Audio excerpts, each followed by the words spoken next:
What is up, everybody? Big Engine 87 here, doing something a little bit different today, and I may make this an ongoing thing. Basically a series of videos where yours truly, Mr. Fast and Sexy, talks about random Thomas topics. I call the series BE87 Chat. Let's start off with an episode from one of the most beloved seasons in the entire show. Discounting Audrey's opinion. No. Season 8, 2013, Season 4, that's right! Home of so many great episodes, especially the Skarloey Railway ones. Season 4 was a unique season. The first half focused on the Skarlo fleet. All amazing episodes, but that's a topic for another day. But it seemed like the showrunners were a bit confused on what the second half of Season 4 was going to contain, since at the time, they could only make stories based off stories from the Railway series, or if they're written by Andrew Renner. And it kinda shows, because after the Skarlo fleet and the Stepney saga, the rest of Season 4 would just contain a bunch of randomly placed episodes. Episodes that are like 2 seasons too late. Bullseyes, Henry and the Elephant, Toad Stands By, all episodes that were supposed to air after one from the previous season. But just like the trouble with Mud in Season 3, they all had slight rewrites to make them not interfere with the Railway series saga they were based on. That is, except for Thomas Meets the Queen, or Paint Pots and Queens if you live in the UK. You, snorted Henry, you can't climb hills. Oh boy.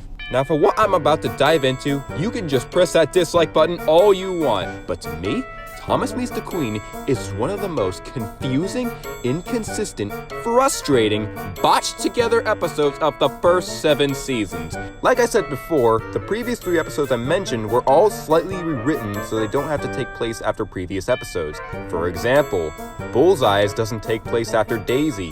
Henry and the Elephant doesn't take place before Tenters and Turntables. But this is literally how Thomas Meets the Queen starts. Gordon the Big Engine and Thomas the Tank Engine puffed buffer to buffer back home.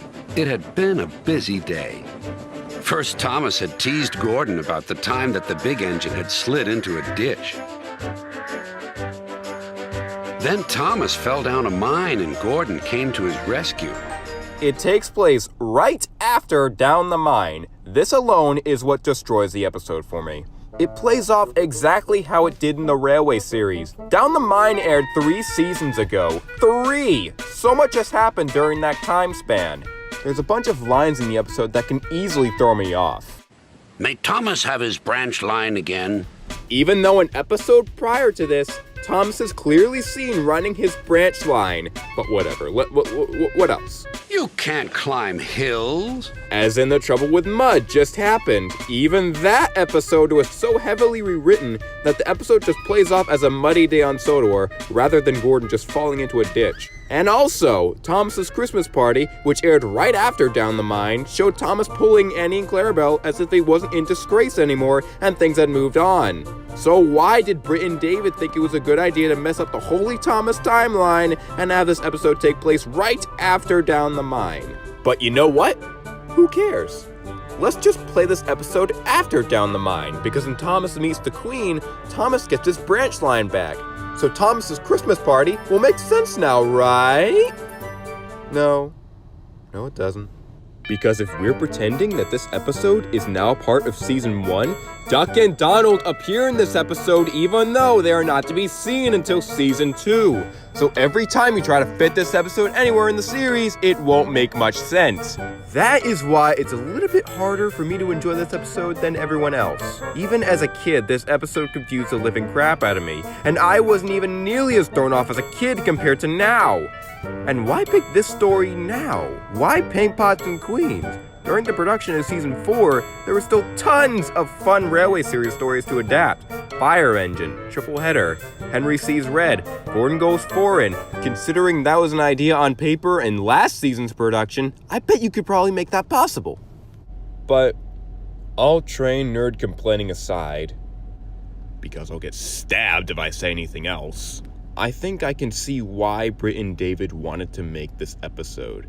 They thought Season 4 would make this episode more gigantic than any episode before it, because inconsistency aside, it's still a beautiful episode. the visuals, the amazing score by the gods themselves, Mike and Jr., George Carlin's amazing narration, if you enjoy the US dub, Angelus wasn't that bad either, the amusing incorrect placement of whistles. Everyone knew that sound. Yeah, but wait, Duck's right there. Shut up, Duck, you don't exist! Gordon's boss appearance as he pulls the queen, and the final 2 minutes of this episode has no problems in it. It would be one of my favorite episodes from the entire series if the inconsistency wasn't there. But now I kind of see why it's there. Britt and David wanted to make this episode, but Thomas and Gordon being in disgrace was something you had to cover up more than just a slight rewrite. Them being in disgrace and then released from their punishment was one of the main parts of the story. Audrey already hated season 4, so to see one of his biggest stories be heavily rewritten would just piss the man off even more. If the episode was made in 1984, where the sets and visuals were much more cheaper, it wouldn't make that big of an impact. So in the end, Thomas meets the Queen may be confusing, it may be inconsistent, and it may be frustrating and poorly put together, but it's still a beautiful episode just like anything from season 4. I'm still confused as to why this wasn't the final season 4 episode. Instead, that belonged to More Than Ordinary Mind That Bike. So I did help, beamed Percy. But by accident, you might say. Okay. But still, this last line really does make you feel good after watching it. No engines ever felt prouder than those on Sir Topham Hatt's railway. Now you may not have agreed with anything I said, or think I'm overthinking this because it's an episode for children. But no matter how many dislikes this video gets, Big World Big Adventures has more consistency than Thomas Meets the Queen. That was a joke. But it's kind of true. Alright, currently working on the next BE87 short. Should be here by February or March or November. See you guys later and stay fast and sexy. Alright.